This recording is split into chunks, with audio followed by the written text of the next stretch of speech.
Romantic এজের শুরু 1798 সালে।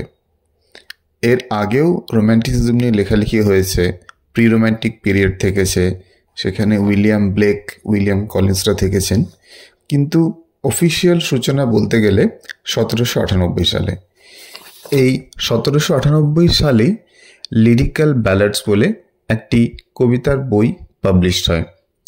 এখানে উইলিয়াম ওয়ার্ডসওয়ার্থ 19টি কবিতা লিখেছিলেন এবং এস.টি. কোলরিজ 4টি কবিতা লিখেছিলেন। সব মিলিয়ে 23টি কবিতা ছিল। ওয়ার্ডসওয়ার্থ আর কোলরিজ এই জয়েন্টলি যে বইটি পাবলিশড করলেন, এটাকেই বলা হয় রোম্যান্টিসিজমের সূচনা। দুজনেই রোম্যান্টিক কবিতা লিখলেও দুজনের কবিতার ধরন কিন্তু সম্পূর্ণ আলাদা ছিল। ওয়ার্ডসওয়ার্থ সাধারণ মানুষের দুঃখ, কষ্ট, প্রকৃতি এ সমস্ত নিয়ে লিখতে ভালোবাসতেন। অন্যদিকে কোলরিজের ঝোঁক ছিল সুপারন্যাচারালের প্রতি, মানে বেশ কিছু অলৌকিক ব্যাপার যেগুলোকে সাধারণভাবে মানুষ এক্সপ্লেন করতে পারে না, সেই সমস্ত জিনিস নিয়ে কোলরিজ লিখতেন। রোম্যান্টিসিজম নিওক্লাসিক্যাল পোয়েট্রি থেকে অনেকটাই আলাদা ছিল।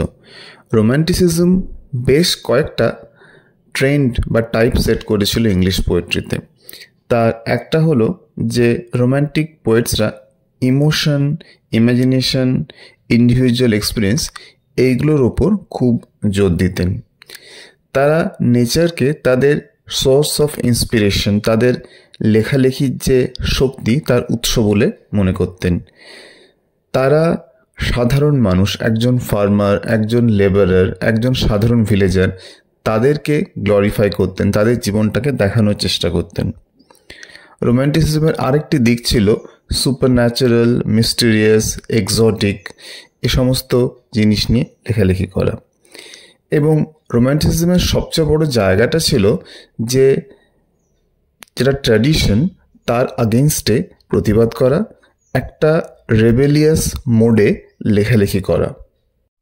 এটিও বলে নেওয়া ভালো যে রোম্যান্টিসিজম গ্রো করেছিল কিন্তু নিওক্লাসিক্যাল যে পোয়েট্রি তার আগেনস্টে।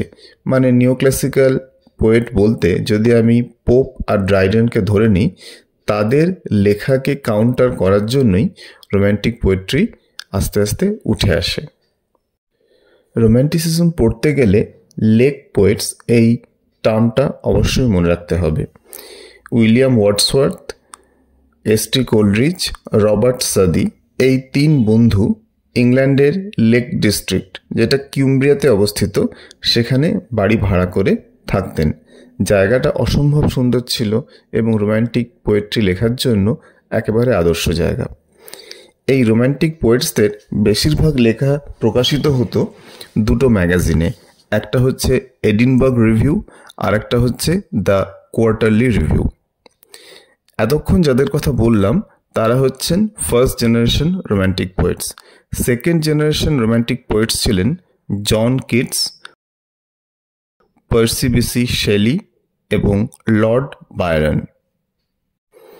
তবে এটা বলতেই হয় যে এই সেকেন্ড জেনারেশন রোম্যান্টিক পোয়েটস যারা ছিলেন তারা কিন্তু ফার্স্ট জেনারেশন অফ রোম্যান্টিক পোয়েটসদের থেকে অনেক বেশি প্যাশনেট ছিলেন তাদের লেখালেখির দিক থেকে, তাদের পলিটিক্সের দিক থেকে এবং তাদের ব্যক্তিগত জীবনযাপনের দিক থেকে। এবং খুব অদ্ভুত ব্যাপার যে 3জন second generation romantic poets, Keats, Shelley, Byron, এদের 3জনই কিন্তু আর্লি ডেথ হয়।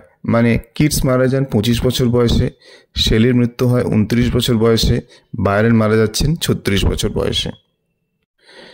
রোম্যান্টিক এজ এই সময়টায় শুধু যে রোম্যান্টিক পোয়েট্রি লেখা হয়েছে সেটা নয়, এর সাথে সাথে নভেলও লেখা হয়েছে।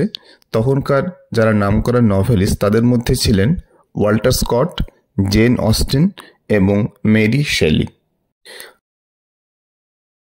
সে যুগে বেশ কিছু এসেও লেখা হয়েছে, যেমন চার্লস ল্যাম্ব, উইলিয়াম হ্যাজলিট, টমাস ডিকুয়েন্সি, এরা তখনকার বেশ বিখ্যাত এসেইস্ট ছিলেন, তারা বেশ কিছু এসেও লিখেছেন। রোম্যান্টিক এজের শুরুটা যদি 1798 সালে হয়ে থাকে, তাহলে এর শেষটা আমরা ধরে নিতে পারি মোটামুটিভাবে 1830-35 এই সময়টা, কারণ কোনো এজকেই স্ট্রিক্টলি বলা যায় না যে ঠিক এই পয়েন্টে এসে একটা এজ শেষ হয়েছে।